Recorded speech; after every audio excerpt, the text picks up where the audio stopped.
of farming communities, agro-processing sites, and engagements with the middle class of this country. And we regret to inform our colleagues on the other side that as we listen to you paint a very glossy picture of the state of the nation, we observe that there is a wide gap between your state of the nation and the lived experience of millions of our compatriots in the country. Mr. Speaker, this is happening. This wide gap, this wide dichotomy is because our friends who are in government are sitting here in Accra and are generating their own data. They are reading that data. They are believing that data. And they are telling the people on the ground that that is the reality on the ground.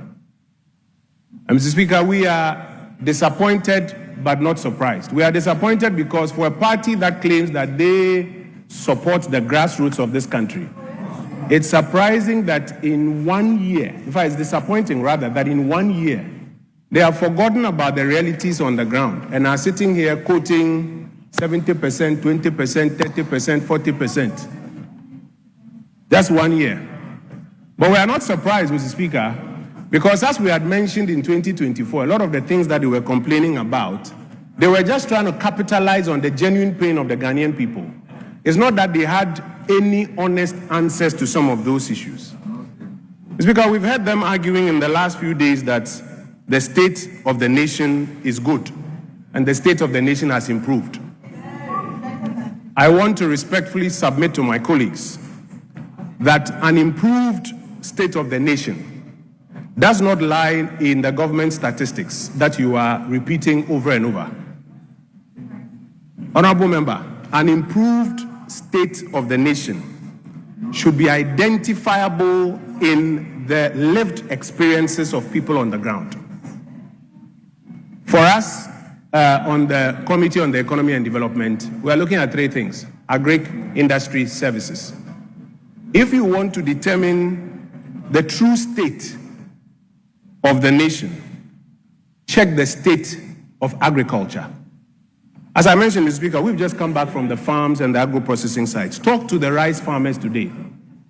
Rice farmers have borrowed money, cultivated rice, milled the rice, and have thousands of bags stored up in barns, cannot find buyers because there is very little liquidity in town. Mr. Speaker, maize farmers, if you go to the north, maize farmers are complaining that they have cultivated maize. There are a lot of northern MPs who are here. If you stop reciting the numbers they've given you to recite in the chamber and you get on the ground, your maize farmers will tell you that they have borrowed money, they have cultivated maize, they have harvested the maize, it's stored in their barns and they cannot get buyers. They cannot get buyers to buy because there's very little liquidity in town. Mr. Speaker, the cashew farmers in the Bono and Ahafo areas, are complaining that the prices that are being offered them and the liquidity that is not available is putting them in peril. And as for cocoa farmers, I think we've spoken enough about them. On our tour recently, it's not just the farmers. The purchasing clerks are losing a lot of money. Now we are finding people who have invested in cocoa farms who are saying that they are contemplating selling their farms to illegal miners because they think they'll make more value from there. Yam farmers, Mr. Speaker, are complaining up north. So if somebody says that the state of the nation has improved, he should check the state of the farmers.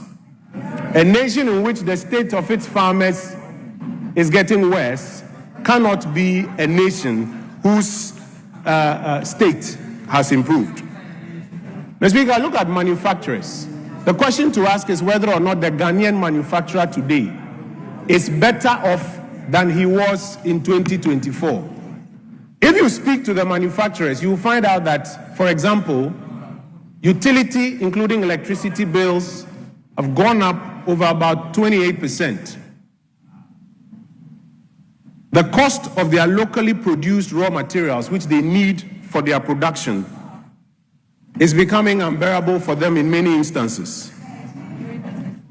Mr. Speaker, if the Ghanaian manufacturer is worse off today than he was last year, the state of manufacturing cannot be better than it was last year. The state of the nation cannot be said to be better.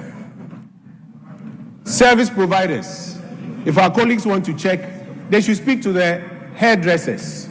They should speak to the welders. They should speak to those who operate cold stores. They should speak to those who are doing computer coding. And they will tell you that they are worse off because today, among other things, even the cost of electricity is putting them out of business. So you can be here in the chamber and recite these numbers, that the state of the nation is better. The lived experience of the people on the ground is what the majority are looking out for. But Mr. Speaker, as I mentioned, we are not surprised because our colleagues have fixated on some things. For example, one of the things they are fixated on is trying to ace the inflation number. And so, as they have mentioned, my colleague tried to quote the number. He said it's 3.8. Let me respectfully remind him that just yesterday, they announced a new figure, 3.3. And we have argued that the method they are using, they can even get to zero very soon. But you see, what the people are measuring out there is cost of living. I've been on this side before defending inflation numbers. I'm telling you, take it from me, that what the people are measuring is cost of living. If what you are doing is heavily sterilizing about 62 billion Ghana cedis in the year 2025, and you are continuing with it, I'm telling you that inflation can even come down to zero with the method that you are using. But when people go out there and they are looking for an opportunity to even sell their goods, they will tell you that there's limited currency in circulation, there's very little money to generate demand. And Mr. Speaker, the sterilization they are doing is costing the Bank of Ghana so much that already the Bank of Ghana is beginning to prepare the grounds about the cost of their open market operations and how it's affecting their books. Mr. Speaker, one of the biggest statistics that exposes the fact that our colleagues on the other side are disconnected from reality is when they claim that in 9 months, 1 million people have found jobs. In 9 months. I am sure that even the government statistician himself doesn't believe it. For our colleagues who are here, they themselves know that it is not true that 1 million youth have found jobs in 9 months. If it is true, why are the young people in your constituencies chasing you? Where are the jobs? Your 24-hour economy has become a hoax. Your 1 million coders, people are even looking for those who have supposedly graduated to give them contracts. We can't find the 1 million coders.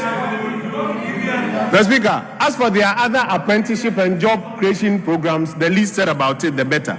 So where are these 1 million jobs that you claim you have created? As I have said, you can recite this number over and over again.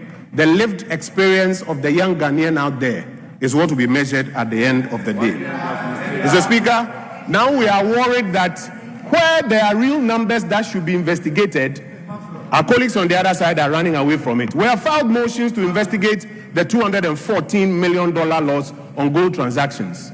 Every week we come to this chamber, we are not having an opportunity to move that motion.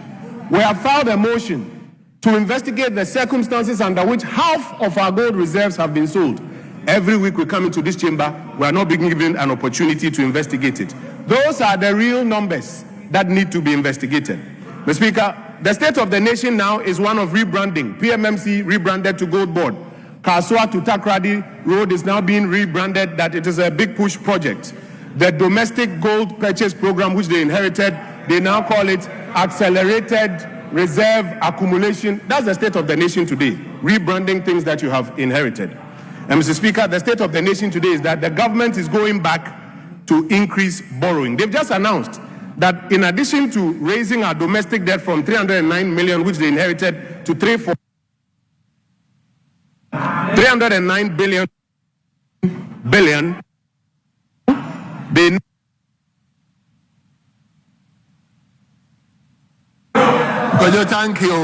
Thank you.